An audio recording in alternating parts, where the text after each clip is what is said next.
मुझे आप सबों के बीच इस रविवारीय आध्यात्मिक सत्संग में उपस्थित होकर काफी आनंद महसूस हो रहा है और मैं चाहता हूँ कि आध्यात्मिक सत्संग एक वास्तविक सत्संग हो। सत्कार परमात्मा से है, सच्चित आनंद कहा जाता है उनको, कि जो हमेशा अपरिवर्तनशील है, सदैव वही रहते हैं, उनमें परिवर्तन नहीं होता है। इसीलिए उनकी संगति में हमको ये 1 घंटे का जो समय है वो मनोयोग से, खूब आत्मिक भावना से, प्रेरणा से, संवेग से बिताना है। तो जैसा आप सबों को मालूम है कि अभी हम लोगों ने अष्टांग योग को विषय के रूप में रखा है, तो इसकी ये लगातार धारावाहिक चलता रहेगा और जब तक ये हम समाधि पर आकर नहीं समाप्त करते हैं तब तक ये क्रम से होता रहेगा।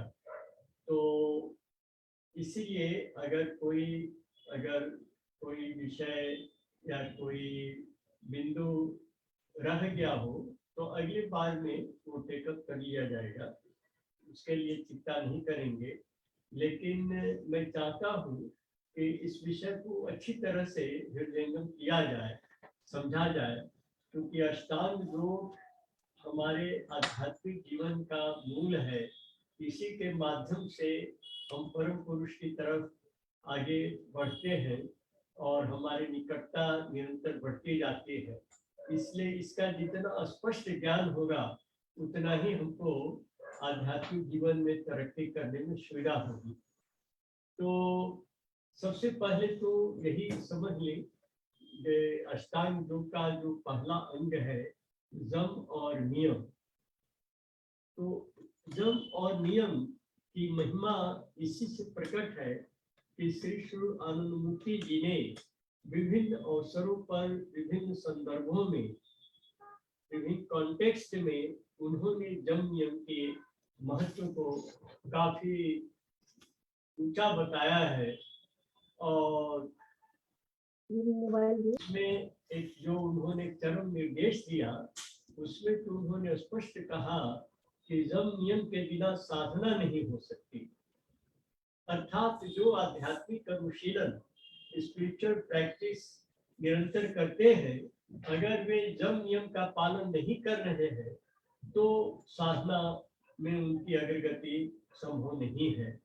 इसीलिए एक बार सीनियर आचार्य क्लास में भी उन्होंने कहा था कि अगर कोई मनुष्य, कोई साधक हर चीज ठीक कर रहा है, साधना का एक एक पाठ, एक एक लेसन खूब अच्छी तरह कर रहा है, फिर भी उसको प्रोग्रेस नहीं मालूम हो रहा, उसको ऐसा नहीं महसूस हो रहा है कि मेरी तरक्की हो रही है, आध्यात्मिक तरक्की हो रही है, तो इसका अर्थ यही है कि वह जम नियम में कमजोर है, जम नियम का यथावत ठीक ढंग से वो पालन नहीं कर रहा है। तो इसीलिए जम नियम साधना का आधार है, मूलाधार है और यही से साधना आरंभ होती है।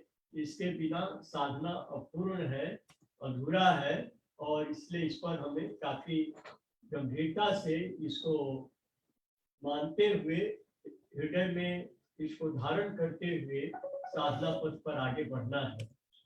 तो इसमें एक और बात मैं कहना चाहूँगा कि उन्होंने जो कुछ भी दिया श्री श्री आनंदमूर्ति जी ने, वो सब एक लक्ष्य को लेकर के, एक उससे एक कुछ हमें प्राप्त हो, एक प्रोडक्ट हो।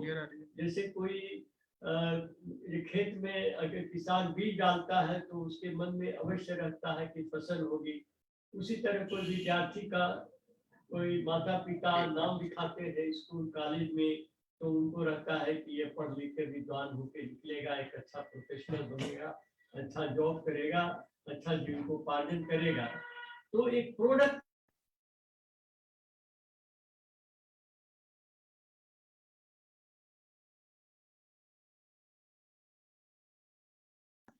क्या है? सद्विप्र।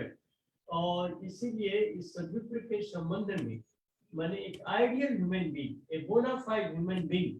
सर्विप्र मीन्स ए बोनाफाइड, एक जेन्युइन ह्यूमन बीइंग, एक बिल्कुल ठोस मनुष्य।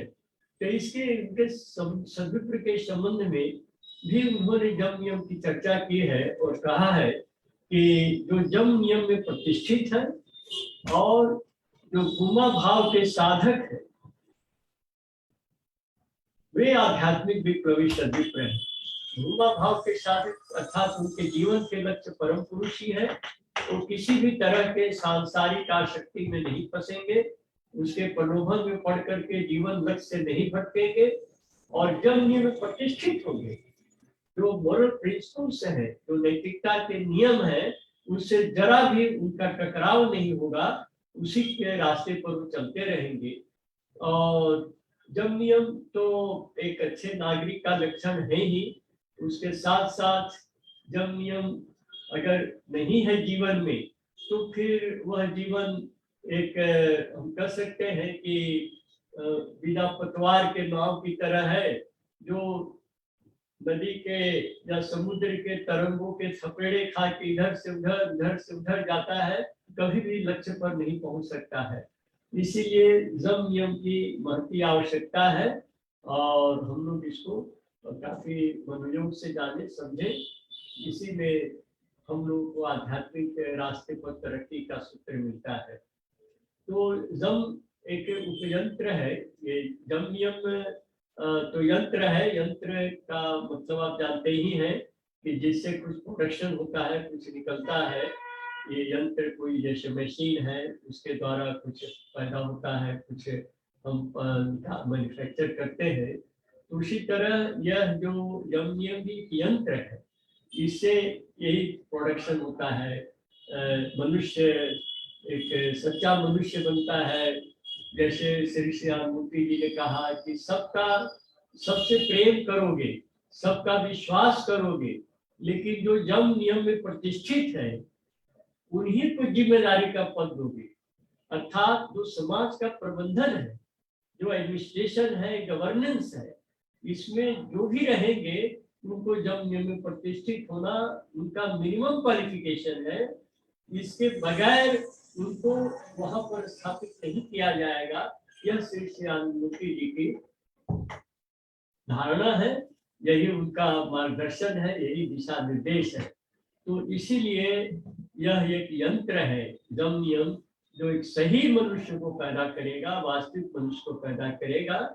इसीलिए उन्होंने कहा कि जम नियम के बिना साधना नहीं हो सकती और साधना के बिना मनुष्य वास्तव में मनुष्य नहीं हो सकता। साधना रहित मानव जीवन पशु से भी अधम जीवन। तो आइए हम लोग जम के बारे में आरंभ करते हैं, जिसके बारे में 5 इसके उपयंत्र हैं। जम नियम तो यंत्र है और इनके उपयंत्र हैं। जैसे एक मशीन है, उसके डिफरेंट पार्ट्स हैं, जाकर के फिर सारे पार्ट्स जब ठीक से काम करते हैं तो मशीन मैन्युफैक्चर किसी चीज को बढ़िया से करता है। तो उसी तरह से जम नियम जो एक मशीन है, जो यंत्र है, महान यंत्र है, इसका एक उपयंत्र 5 उपयंत्र है। अहिंसा, सत्य, अस्तेय, ब्रह्मचर्यो, परिग्रह, जम। ये 5 जो है, अहिंसा, सत्य, अस्तेय, ब्रह्मचर्य, परिग्रह, ये 5 उपयंत्र है जम नियम यंत्र के। तो प्रथम अहिंसा को ही देखें हम। अहिंसा का अर्थ है हिंसा नहीं करना। हिंसा का अर्थ हम समझते हैं कि किसी को पीड़ा देने से है। हिंसा मैंने किसी को not to inflict injury to anybody, किसी को भी कष्ट नहीं देना, पीड़ा नहीं देना, ये अहिंसा है। तो ये क्यों आवश्यक है? और ये जितने ये 5 उपयंत्र हैं, अहिंसा, सत्य, अस्तेय, ब्रह्मचर्य, परिग्रह, ये सब मनुष्य का दूसरों के साथ संबंध को harmony, mutual harmony with others, ये इसका मूल बात है कि हम समाज में रहते हैं, लोगों के संपर्क में आते हैं, तो हमारा कैसा बिहेवियर एक्सप्रेशन होना चाहिए। तो जैसे पहला यह कि किसी को भी हम कष्ट नहीं दे, पीड़ा देने का भाव उद्देश्य मन में यह चिंतन नहीं होना चाहिए कि हम किसी को पीड़ा दें। तो पीड़ा दे क्यों नहीं होना चाहिए? तो इसीलिए नहीं होना चाहिए कि कोई भी दुख नहीं चाहता है, सभी सुख चाहते हैं। तो इसीलिए जब सभी सुख चाहते हैं तो हमें कोई ऐसा सुख लेने का प्रयास नहीं करना चाहिए जो किसी के दुख से मिलता है। किसी को दुखी करके अगर हम सुख लेते हैं तो वह दुख हमारे लिए बूमरैंग कर जाएगा, हमको और कितने विराट दुख के रूप में हमारे सामने आ जाएगा और हमारा जीवन नारकीय हो जाएगा, कष्टमय हो जाएगा। इसीलिए हमें किसी को भी पीड़ा नहीं देना है, कष्ट नहीं पहुंचाना है। तो अब इस अहिंसा के बहुत अर्थ बताए गए, बहुत महापुरुष हुए, उन्होंने तरह तरह से मनुष्य को समझाने की कोशिश की और बहुत से ऐसी इसके बारे में कॉन्सेप्ट निकले, धारणाएं बनाई उन्होंने, जिसको पालन करना ही मनुष्य के लिए मुश्किल हो गया। अब किसी जीव को कष्ट नहीं देना है तो कुछ ऐसे चिंतन विचारधारा आई कि मुंह को कपड़े से बंद करके चले, क्योंकि मुंह अगर खुला है तो बाहर के कीटाणु आएंगे, मर जाएंगे। उसी तरह से हुआ कि जमीन को बहारते हुए चलना है, जिससे हमारा पैर किसी कीड़े पर, चींटी मकोड़े पर नहीं पड़े और मर नहीं जाए। अब ये तो निश्चय ही व्यवहारिक रूप से मुश्किल है, इसीलिए बहुत ही कम, करोड़ों में एक दो व्यक्ति इस तरह का पालन करते होंगे, लेकिन अधिकांश मनुष्य इसका प्रयोग नहीं करते हैं। कुछ लोगों का ये मत है, अहिंसा का मतलब है कि हम एक गाल, किसी ने एक थप्पड़ मारा तो दूसरा गाल भी हम बढ़ा दें, हम उसको जो मारा है उसका हम प्रतिशोध नहीं करें, हम उसको ही नहीं कि वो एक थप्पड़ मारा हमने उसको दो थप्पड़ मार दिया, ऐसा नहीं करें। इस तरह की बातें भी आई है। और कई लोगों का तो ये सोचना है कि अहिंसा is non violence. Non violence, violence का माने है कि किसी पर प्रहार करना, आघात करना, किसी को इंज्योर करना, तो वो अहिंसा नॉन वायलेंस है। तो इस संबंध में आनंदमूर्ति जी ने विशद आलोचना की है और यह स्पष्ट किया है कि धर्म का स्वरूप व्यवहारिक होना चाहिए, प्रैक्टिकल होना चाहिए, जो हम अपने जीवन में उतार सके। ऐसी परिभाषाएं और ऐसी धारणाएं, ऐसे कंसेप्चुअल उनका फ्रेमवर्क नहीं हो कि जीवन में उतारना ही मुश्किल हो और लोग उससे डर करके भागने लगे। तो इसीलिए उन्होंने कहा कि मन में पीड़ा देने का भाव नहीं होना चाहिए, यही मुख्य चीज है। जैसे अगर कोई डकैत डकैती करने आया है और गोली बंदूक लेकर के प्रहार करना चाह रहा है, हमको लूटना चाह रहा है, तो उस वक्त हमें यह नहीं सोचना चाहिए कि अरे हम उसको समझाएं, बुझाएं और उसको मनाएं। वो मारने के लिए तैयार है, तो इसको आतताई कहा गया है कि जो किसी भी तरह हम हमारे प्राण लेना चाहता है, हमको जला देना चाहता है, हम पर विष प्रयोग करता है, हमारे जमीन को छीन लेना चाहता है, हमारे धन को छीन लेना चाहता है, या किसी के पत्नी का अपहरण करता है, इन सभी को आतताई कहा गया है, टायरेंट। तो इन आतताइयों के खिलाफ तो हमेशा शास्त्र का निर्देश है कि उनका प्रतिकार करो, नपुंसक की तरह उनके प्रहार को सहो नहीं, उस पर प्रति प्रहार करो। हम जानबूझकर किसी को नहीं कष्ट देंगे, लेकिन अगर कोई हमारा जान लेने आया है तो हम क्यों उसको अपने को बलि के बकरे की तरह अपना सिर बलि में डाल दे, कि वो बलि वेदी में डाल दे कि वो हमारा सिर काट दे। इसलिए वहां पर हमें पौरुष का परिचय देना है। जैसे श्री राम का हम उदाहरण देखते हैं कि उन्होंने पत्नी का अपहरण किया तो उन्होंने रावण का वध कर दिया। उसी तरह श्री कृष्ण ने कंस का वध किया, पुतना का वध किया, क्योंकि ये सभी आतताई थे। तो जो आतताई है, टायरेंट है, डिस्पोट है, उनको कोई भी रियायत नहीं करनी है उसमें, क्योंकि उसके कारण समाज की भी क्षति हो रही है और उनकी भी क्षति हो रही है। जो इस तरह के पाप कर्म और दुष्कर्म करते हैं उनका मन भी पतित हो रहा है, मन में हीन भावना आ रही है कि वो किसी को लूटना चाहते हैं, किसी को क्षति पहुंचाना चाहते हैं, नुकसान करना चाहते हैं, और जिसका कर रहे हैं उसको तो हो ही रही क्षति। तो इसीलिए जो अहिंसा की परिभाषा श्री श्यामूर्ति जी ने दिया कि मनोवाक्य का ही प्रेरणम हिंसा, कि अहिंसा है कि मन वचन और कर्म से किसी को पीड़ा नहीं देना। तो मन प्रमुख चीज है, उसके बाद वचन है, और काय मन शरीर कर्म से। तो बहुत सा ऐसा हो सकता है कि हमारे कर्म इस तरह के हो, इस तरह के कार्य हो हमारे, जो कि हमारा इंटेंशन नहीं है उनको दुख देने का, लेकिन उनको कष्ट पहुंचता है। तो कष्ट पहुंचाना हमारा उद्देश्य नहीं है, लेकिन हमने जो कर्म किया उससे उनको कष्ट पहुंचा, ऐसा होता है, तब भी वो अहिंसा के अंतर्गत माना जाएगा।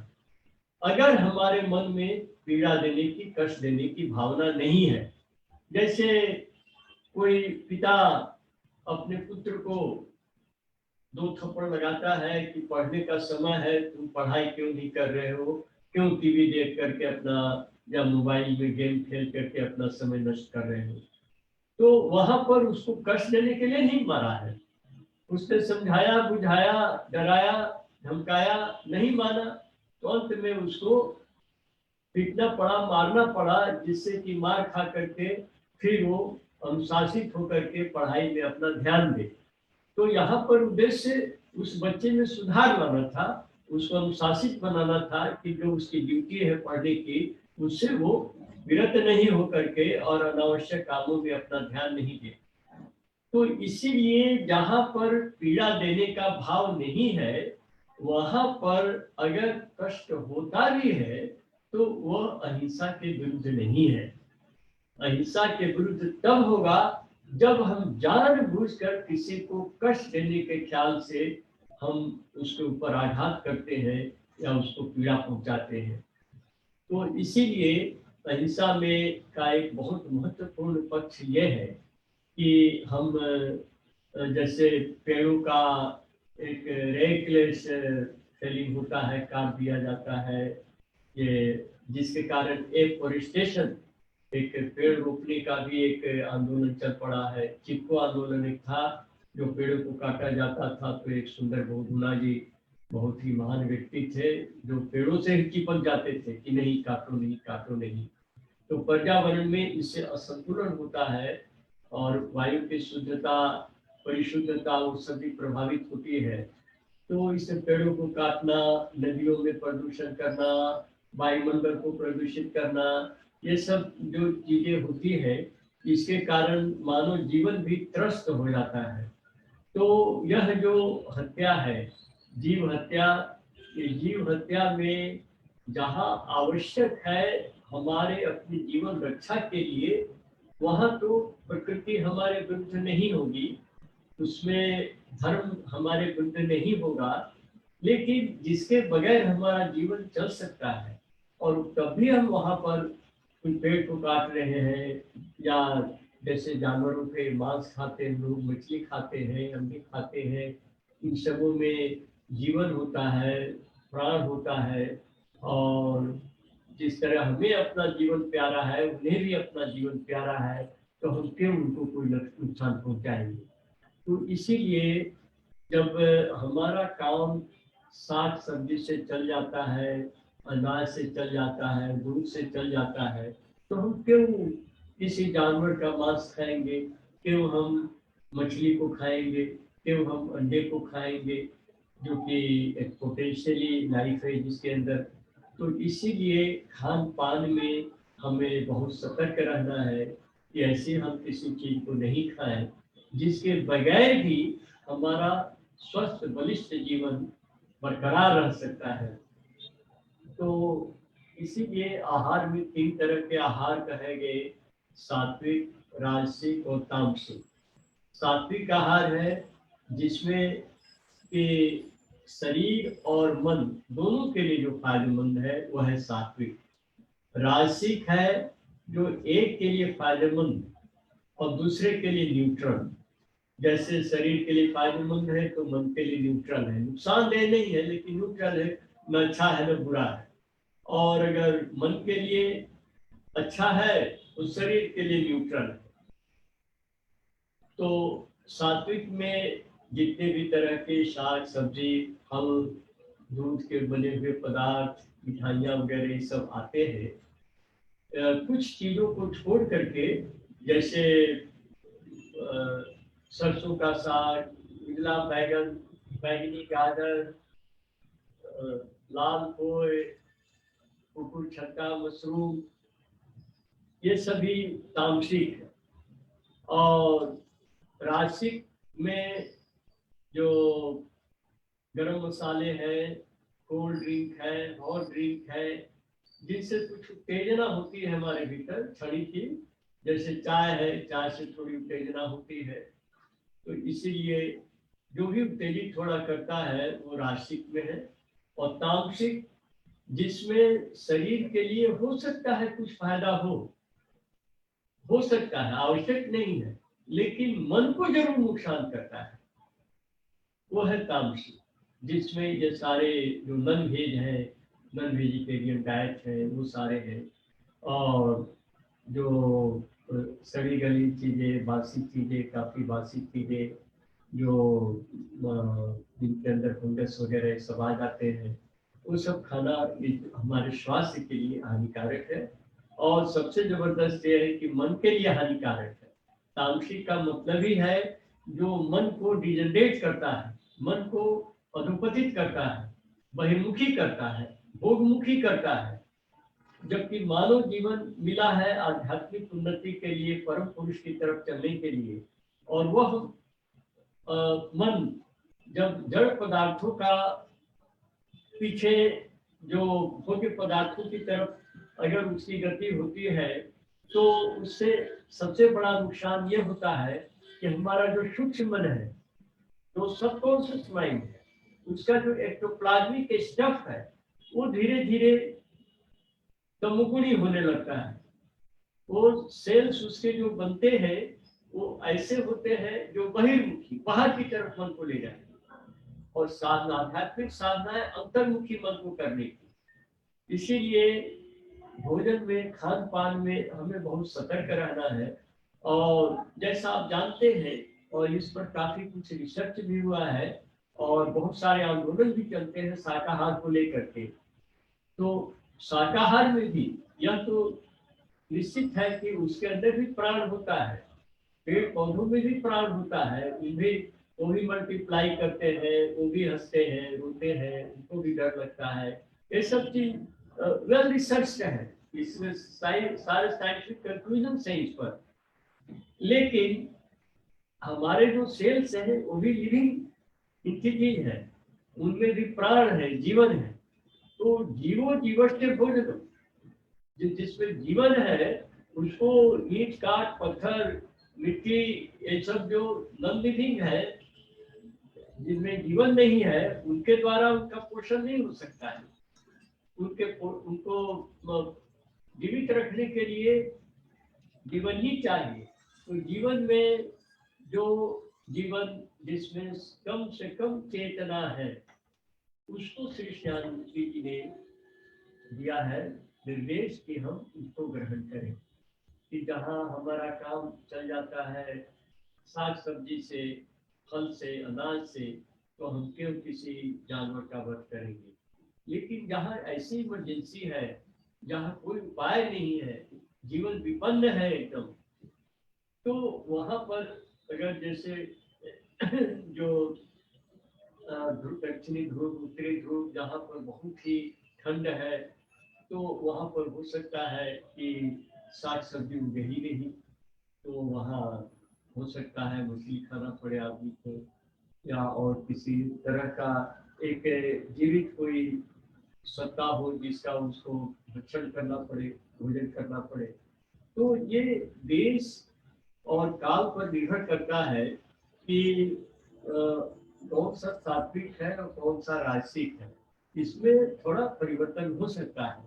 लेकिन मुख्य चीज यही सोचने का है कि एक तो वो तामसिक नहीं हो, माने मन को बहिर्मुखी करने वाला नहीं हो, और दूसरा ये सोचना है उस वक्त कि क्या हम जो जीव हत्या कर रहे हैं या मार रहे हैं, क्या इसके बिना मैं जिंदा रह सकता हूँ? अगर इसको बिना भी जिंदा रह सकता हूँ तो हमें वो हत्या नहीं करनी। तो इसीलिए अहिंसा में आहार का बहुत बड़ा महत्व है। और अगर हम जीव हत्या करते हैं तो निश्चित रूप से अहिंसा के विरुद्ध जा रहे हैं। और उसके सबसे बड़ा नुकसान यही होता है कि हमारा जो एक्टोप्लाज्मिक स्टफ है, हमारे जो मन के कीटाणु है, वे स्थूल होते जाते हैं। इसलिए हो सकता है अगला जीवन हमारा मनुष्य का नहीं भी हो। जैसा श्री श्यामूर्ति जी ने कहा है कि जो दोनों वर्ष साधना करते हैं तो मृत्यु काल में उनके मन में परम पुरुष की भावना अवश्य ही आए और उनकी मुक्ति होगी। तो परम पुरुष की भावना आने का मतलब ही है कि उसका मन इस तरह का है कि जब वो श्वास छोड़ता है तो श्वास से परम पुरुष की ही भावना निकलती है। और मृत्यु का मतलब क्या है? श्वास छोड़ा और वापस नहीं आया तो ये मृत्यु है, और श्वास छोड़ा और वापस आ गया तो जीवन है। तो अंतिम श्वास जो निकलता है हमारा, वो उस वक्त जो मन में भाव रहता है उसी भाव से श्वास निकलता है। तो इसीलिए अगर हम जैसे एक ऐतिहासिक उदाहरण है राजा भरत का, कि वो जब अपने जीवन के अंतिम समय में जंगल में रह रहे थे और आध्यात्मिक साधना में ही अपना समय बिताते थे, तो एक हिरण का बच्चा उन्होंने पाल रखा था। और मरते वक्त उनके मन में यही आया भाव कि मैं मर रहा हूं तो इस हिरण के बच्चे का क्या होगा। तो इसके कारण वो हिरण के बच्चे को सोचते हुए उन्होंने अपना प्राण त्यागा और अगले जन्म में हिरण हुए। क्योंकि मन की जो तरंग है, मन का जो वेवलेंथ है, वो हिरण के बराबर हो गया था। सोचते सोचते सोचते सोचते इसीलिए अगले जन्म में हिरण बने। लेकिन उनको पूर्व जन्म याद था, तो बड़े सतर्क रहे कि अब कोई ऐसी गलती न हो जाए कि दोबारा मैं और भी नीचे चला जाऊं। इसलिए उसके बाद का जीवन फिर मनुष्य काम का हुआ। तो इसीलिए हम जो खाते हैं उससे भी, हम जो सोचते हैं उससे भी हमारा जो एक्टोप्लाज्म है, हमारा जो सूक्ष्म मन है, सबकॉन्शियस माइंड है, वो इफेक्ट होता है। तो जिससे उसकी तरक्की होती रहे, इसीलिए हम किसी भी जीव को, प्राणी को पीड़ा देने का प्रयास नहीं करें। दूसरा उपयंत्र है अहिंसा सत्य। तो सत्य तो ऐसे आप जानते ही है, कहा ही जाता है कि सच बोलो सच बोलो। लेकिन इसमें सत्य इसलिए रखा गया है क्योंकि हमारे बोलने में दो स्थिति आती है। एक तो यथार्थ, जो है जैसा है वैसा ही बोलेगा। जैसे अगर किसी ने चोरी किया और उसके बाद उसने कहा कि हाँ हमने चोरी किया, तो ये एकदम जो फैक्ट है, जो एक्चुअल है, उसी को कहना, इसको संस्कृत में रितम कहा गया। इसके लिए जो शब्द है रितम भ्रतात् प्रज्ञा, माने जो प्रज्ञा है मनुष्य की वो बिल्कुल अमलीन हो जाती है, निष्कलुष हो जाती है, उसके अंदर कोई भी विकार नहीं रहता है। तो वह स्थिति भी रितंभरा तस्य प्रज्ञा, इसको योग सूत्र में कहा गया है। लेकिन जो हम जब दुनिया में काम करते हैं, दुनिया में लोगों के संपर्क में आते हैं, रहते हैं, तो ऐसी भी परिस्थितियां आती हैं जबकि हमको कुछ यथार्थ से हट करके अगर हम नहीं बोले, नहीं कहे, तो बहुत नुकसान हो सकता है। जैसे एक सामान्य उदाहरण, दृष्टांत यह हो सकता है कि कोई व्यक्ति मेरे पास आया और कहा कि आचार्य जी मुझे आप छिपा दीजिए, कहीं गुंडे मेरे पीछे पड़े हुए हैं, मुझे मार डालेंगे। और मैंने उनको अपने आश्रम में कहीं छिपा दिया।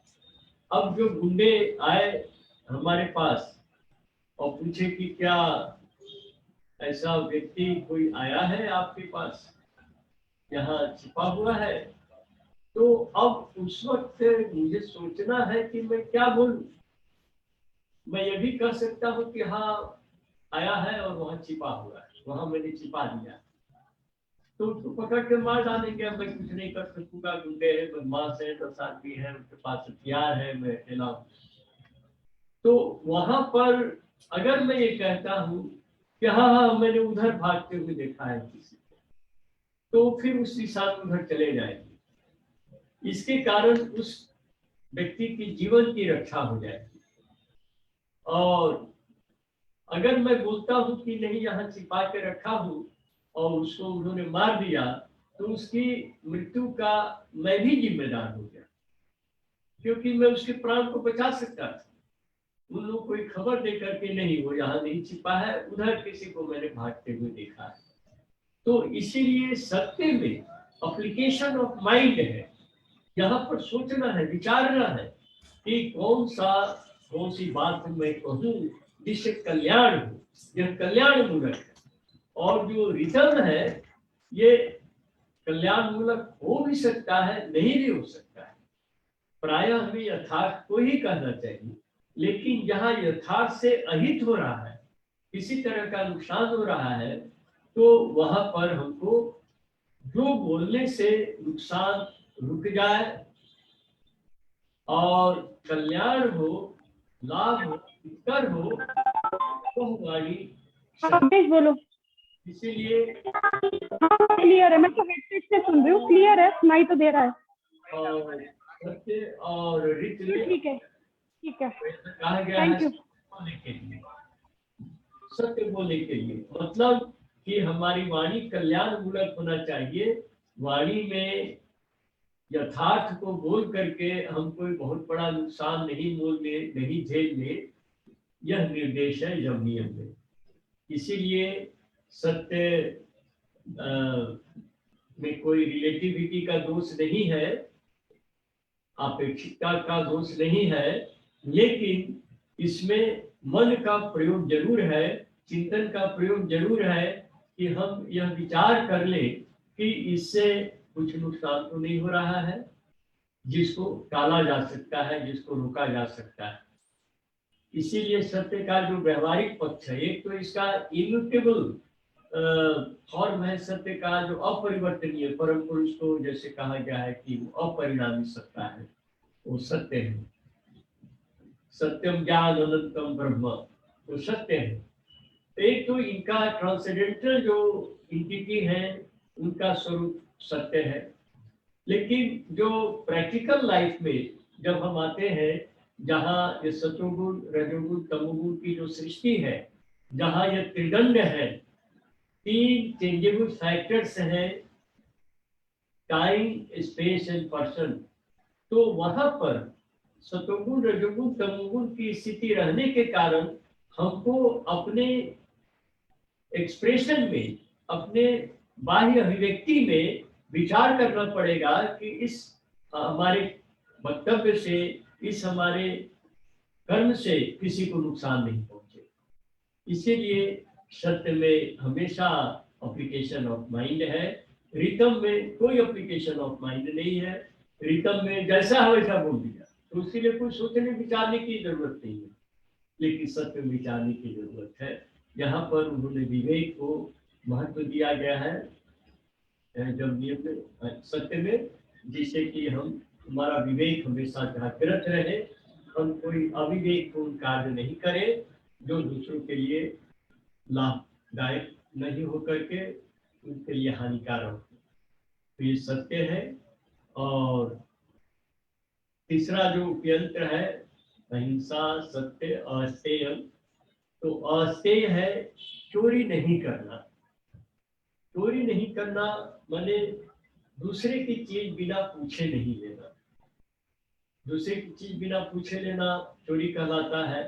और चोरी का और एक कड़ा रूप है डकैती, जिसमें जबरदस्ती ले लिया जाता है, बिना पूछे क्या, वो तो नहीं भी देना चाहे तब भी जो है गोली बंदूक दिखाकर चाकू दिखा करके लूट ले जाते हैं लोग, छीना झपटी कर लेते हैं। तो वो चोरी का एक बड़ा रूप है।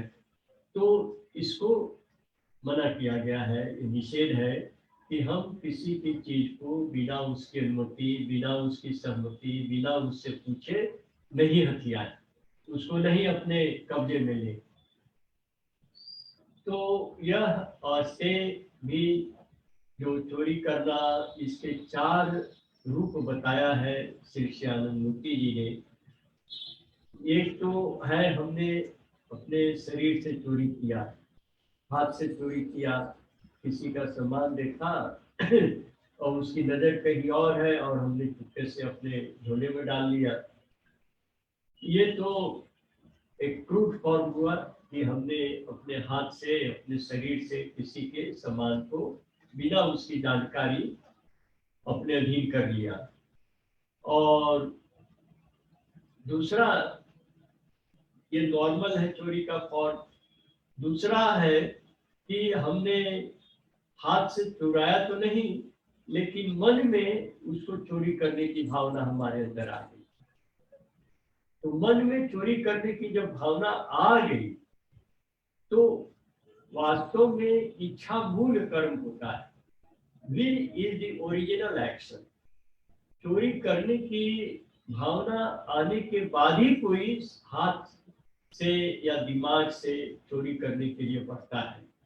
तो इसीलिए हमारे मन में जब भाव आ गया कि हम किसी के सामान को, या किसी का देखा सोने की घड़ी है, सोचा कि अगर वो खोल के रख दे और थोड़ा इधर उधर घूमे वो और हम किसी तरह से उसको घड़ी को ले ले, तो यह मन में जब उस चीज को अपने पास लेने की भावना जब आ गई, जो मेरी चीज नहीं है, दूसरे से जिसकी है उससे बिना पूछे हुए मैं उसी को लेना चाहता हूँ, तो यह भी चोरी में गिना श्री श्यामूर्ति जी ने।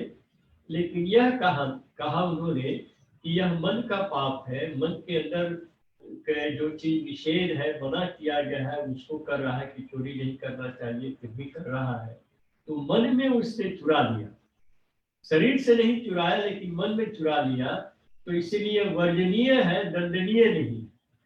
उसने किसी को नुकसान अभी नहीं पहुंचाया है, मन में सोचा है, तो इसीलिए वर्जनीय है कि इसको नहीं किया जाए, ऐसा नहीं सोचे हो, क्योंकि सोचते सोचते फिर वो चुरा भी सकता है।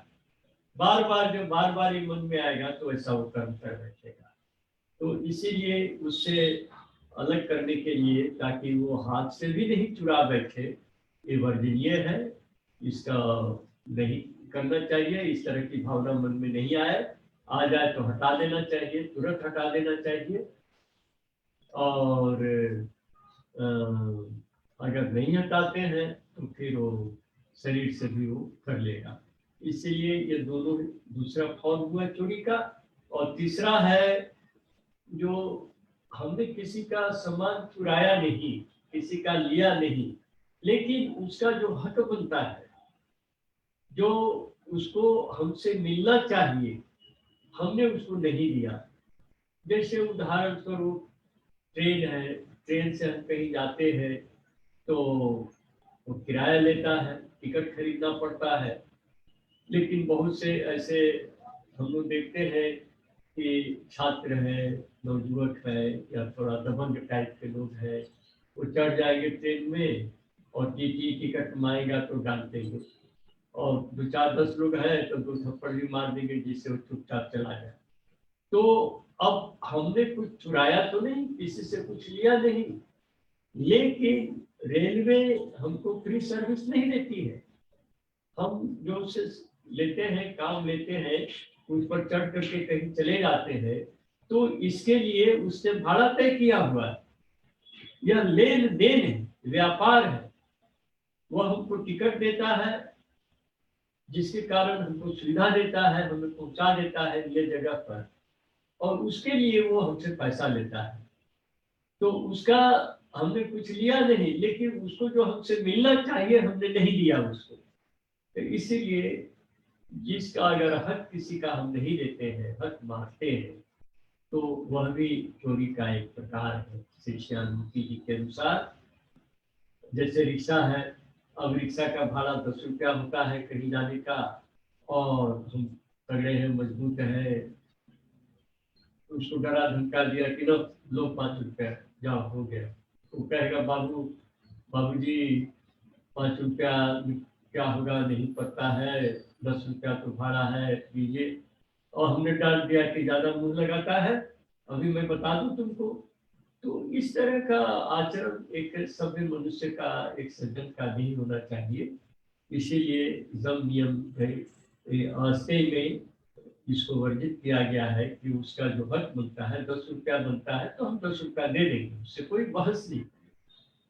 ट्रेन में अगर बिना टिकट चले, टीटी आया तो हम पेनाल्टी दे देंगे उसको, जो नियम है, कानून है, उसको मान के चलेंगे। लेकिन उसका इस तरह से श्रृंखल की तरह एक लाइसेंसियस एक्शन हमारा नहीं होगा, हमारा बहुत डिग्निफाइड एक सिविलाइज व्यक्ति का एक्शन होगा। तो उसी तरह से हक में भी अगर हम किसी का हक तो ऐसे मारा नहीं, लेकिन मन में अगर आ गया भाव कि हम उसका हक ले लेंगे या छीन लेंगे या उसका हक नहीं देंगे, मन में आ गया। जैसे मैंने देखा है आजकल कई लोग जिनसे मेरी मुलाकात हुई है, बातचीत हुई है, कि वो कहीं नौकरी करते हैं, तब उनको 20,000 या 22,000 की उनकी तनख्वाह है, सरकारी नौकरी की ही मैं बात कर रहा हूँ। लेकिन वहां पर वो साइन कराएंगे कि 22,000 दिया और देंगे 10,000 12,000, और कहेंगे कि अगर तुम नहीं लोगे तो फिर तुम्हारा रिकॉर्ड खराब कर देंगे, तुम्हारी नौकरी खत्म करा देंगे। तो लोग डर से 10-12,000 भी ले लेता है, साइन करता है 22,000 पर। तो यह जो इस तरह से जो लोग कर रहे हैं, तो कोई उससे पैसा तो नहीं छीन रहे हैं, लेकिन उसको जो मिलना चाहिए वो नहीं दे रहे हैं। वो उनका पैसा तो है नहीं, वो तो सरकारी पैसा है। तो वो जो है इस तरह का जो आचरण है कि जिसका हक है, अगर हक में हम किसी भी तरह की बाधा पहुंचा रहे हैं तो वह अस्थायी विरोधी आचरण है।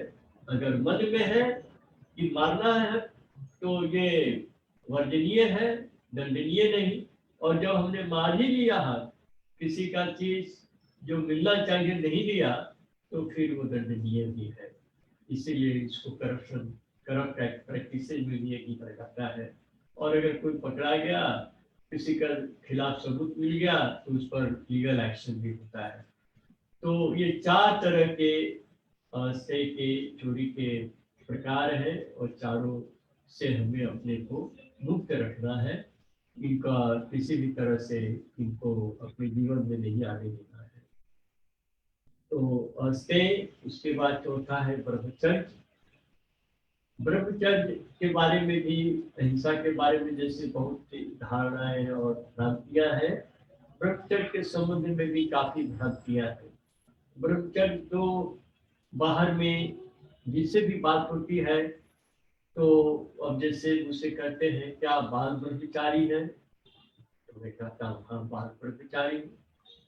तो ब्रह्मचारी का मतलब वो समझते हैं कि शादी विवाह नहीं हुआ है, संतान नहीं है, मतलब इनका शुक्र का क्षय नहीं है, ये अर्थ में लोग ब्रह्मचारी को लेते हैं।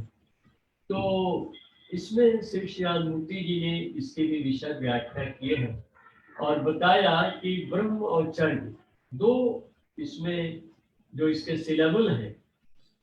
ब्रह्म का अर्थ जो बृहत है और जो दूसरे को भी बृहत बना सकते हैं, वे है ब्रह्म, माने परम पुरुष, सुप्रीम इंटिग्रिटी, सुप्रीम कॉन्शियसनेस। और चर्य का अर्थ है चलना, ब्रह्मणि विचरणम ब्रह्मचर्य, कि ब्रह्म की भावना में मन को चलाना, यह है ब्रह्मचर्य। तो कोई चला सकता है, सन्यासी हो या गृहस्थ हो, कोई अंतर नहीं है इसमें, क्योंकि यह मन की बात है, ये इंट्रो एक्सटर्नल है ब्रह्मचर्य, क्योंकि एक्सप्रेशन एक्सटर्नल है इसका, लेकिन ओरिजिन होता है इसका इंटरनल, कि ब्रह्म के भाव से हम चलेंगे। मतलब कि हम कोई काम करते हैं, जैसे खाना खाते हैं, तो खाना खाने में हमारे सामने थाली है, उसमें चावल है, दाल है, तरकारी है, रायता है, तरह तरह के व्यंजन है। तो हम देख रहे हैं कि गिलास है, उसमें पानी है, चम्मच है खाने के लिए। तो ये सब हमारे मन के भीतर, चम्मच देखते हैं तो चम्मच की तरंग आती है, भात देखते हैं भात की तरंग आती है, दाल की तरंग आती है, गिलास की तरंग आती है। तो तरंग आने से क्या है, हमारा जो मन के जो चित्ताणु है, जो मन के जो कोश है हमारे, वो उसी रंग में रंग जाते हैं, उसी आकृति में ढल जाते हैं। तो इसीलिए उसमें अगर हम किसी भी उपाय से अपने मन को उस जड़ सत्ता के भाव से मुक्त रख सके, तो फिर हमारा मन स्थूल नहीं होगा। और मन का स्थूल होने का मतलब है कि वह अगले जन्म में हमारे लिए बहुत ही दुखदाई हो जाएगा फिर। तो इसीलिए अगर हम कोई भी काम करने में ब्रह्म की भावना लेते हैं, भावना याद रखिए, इसमें भावना महत्वपूर्ण है, जप नहीं है, ये भावना है, आइडियलिस्टल है। ये मन का भाव ब्रह्मी है, और वास्तव में भी देखिए तो ब्रह्मी ही है, ब्रह्मी ही है सब कुछ। हर चीज ब्रह्म का ही विकास है, उन्हीं का रूप है, परमात्मा ही, ईश्वर ही, जड़ चेतन सब वही बन गए हैं, उन्हीं से सब कुछ निकला है। किसी भी चीज का इंडिपेंडेंट एग्जिस्टेंस नहीं है। तो इसीलिए ये जो ब्राह्मी भाव है, अगर हम किसी उपाय से हर वस्तु पर, अपने हर कर्म पर ले सके, तो फिर हमारा मन स्थूल नहीं होगा, वो जड़ नहीं होगा, उसकी तरंग सूक्ष्म से स्थूल की तरफ नहीं जाएगा। तो इसी के लिए जो ब्रह्मचर्य विज्ञान है, इसमें श्री श्री आनंदमुखी जी ने आनंद मार्ग साधना में एक सेकंड लेसन दिया है, जिसको उन्होंने कहा है गुरु मंत्र।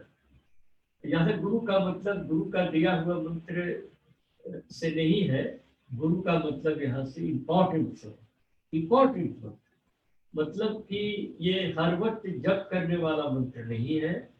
इससे हम एक बार मन में स्मरण करके और फिर उसका भाव लेते, भाव लेने के कारण, क्योंकि यह जो गुरु मंत्र है सेकेंड लेसन, ये सिद्ध किया हुआ मंत्र है, सिद्ध मंत्र है, और इसको श्री श्यामूर्ति जी ने ही सिद्ध किया है, क्योंकि उनके अंदर शक्ति स्पंदन की सामर्थ्य है। इसीलिए उन्होंने अनंत काल के लिए उसके अंदर शक्ति स्पंदन किया है।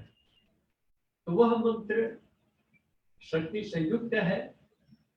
तो उस मंत्र का भाव लेने से, और भाव यही है कि यह ब्रह्म है, ब्राह्मी सत्ता है, जो भी मंत्र है उनका एक भाव है जो ब्रह्म से ही रिलेटेड है, ब्राह्मी भाव से ही रिलेटेड है।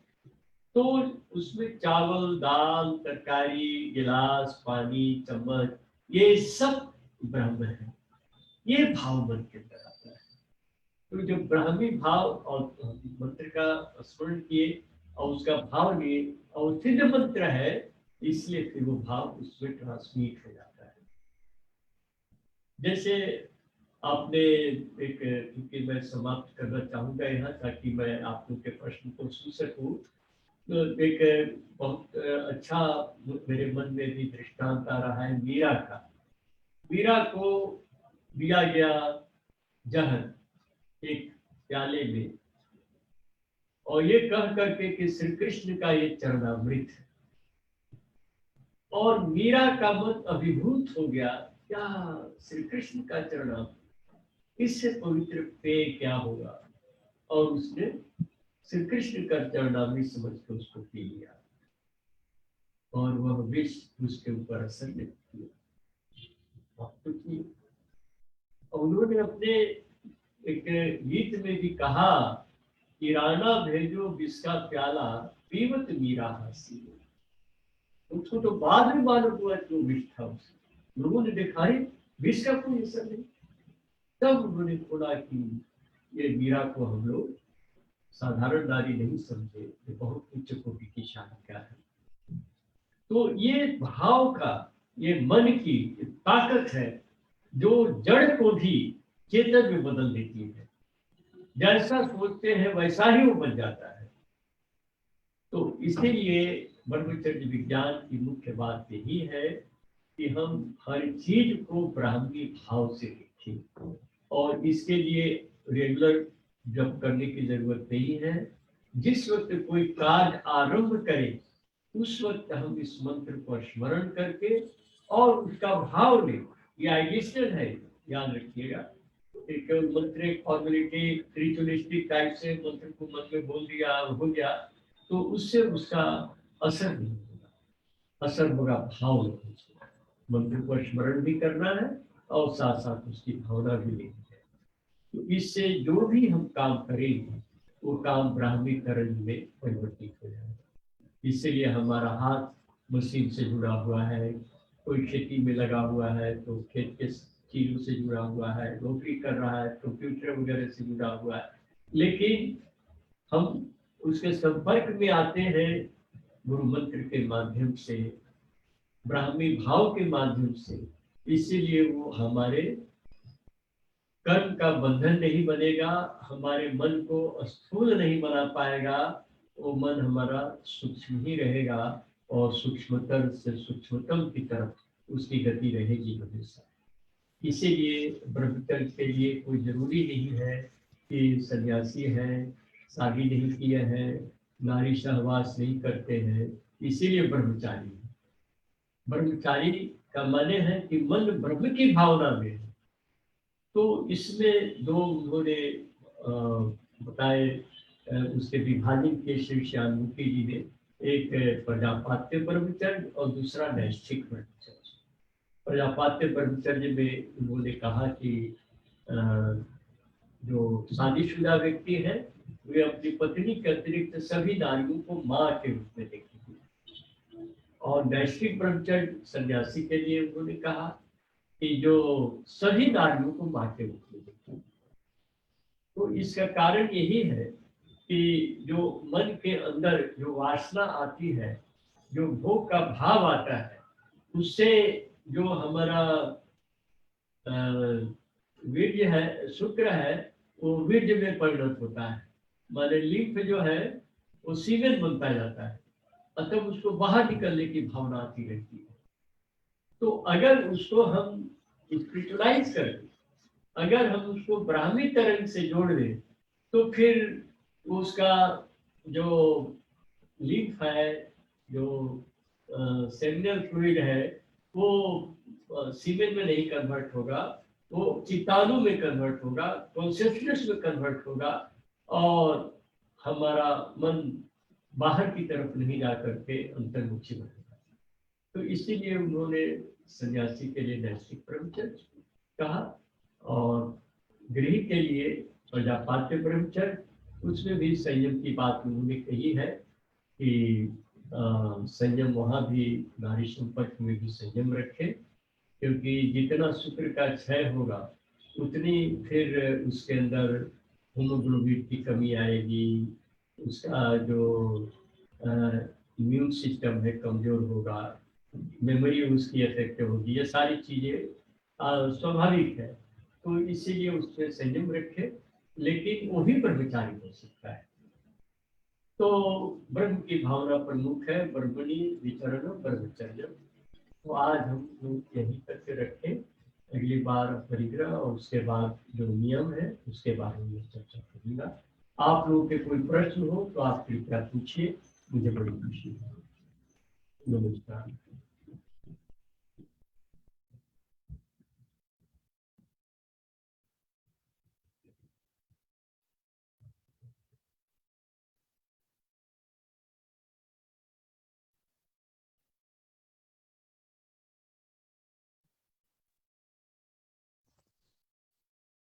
Sir, anyone have any questions? आचार्य जी आपका उत्तर देंगे। कोई भी प्रश्न पूछिए जो अभी चर्चा हुई है इस संबंध में, पूछिए। कोई अगर संदेह है या कोई बात स्पष्ट नहीं है तो कृपया अवश्य पूछिए।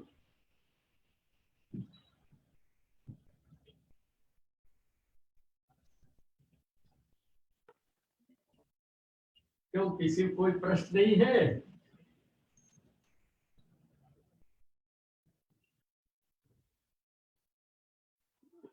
आचार्य जी, आपने इतने अच्छे तरीके से समझाया है कि प्रश्न समझ नहीं आ रहा कि क्या प्रश्न समझ रहे हैं। बहुत ही अच्छे तरीके से आपने एक छोटी बात रखा, तो इसलिए समझ नहीं आ रहा। प्रश्न नहीं है तो सब कुछ हमको समझ गया इसलिए बात है। और कांटेक्ट डिटेल दिखा सकते हैं, तो आचार्य कोई किसी को प्रश्न है तो वो कांटेक्ट में कर सकते हैं, या इसी ईमेल और व्हाट्सएप नंबर में आप प्रश्न हो तो पूछ सकते हैं। आचार्य जी आपको रिप्लाई करेंगे। किया करें, आपस में एक संवाद चलता रहे तो ज्यादा अच्छा रहेगा। आचार्य जी, हमारे साथ नए एक पार्टिसिपेंट है मीटिंग में, पलिन पांडे। आप अगर कोई आपका क्वेश्चन है, प्रश्न है, तो आप पूछ सकते हैं, but he is not on video, I mean audio, he is on camera.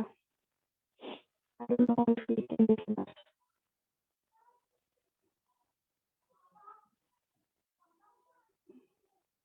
I think we can close the meeting then. ये आवाज स्पष्ट नहीं आ रही है। ठीक है। नहीं, एक सवाल नहीं है, सो ये सेशन अभी क्लोज कर सकते हैं Acharya ji. Thank you very much, thank you very much दादा। शुरू करें।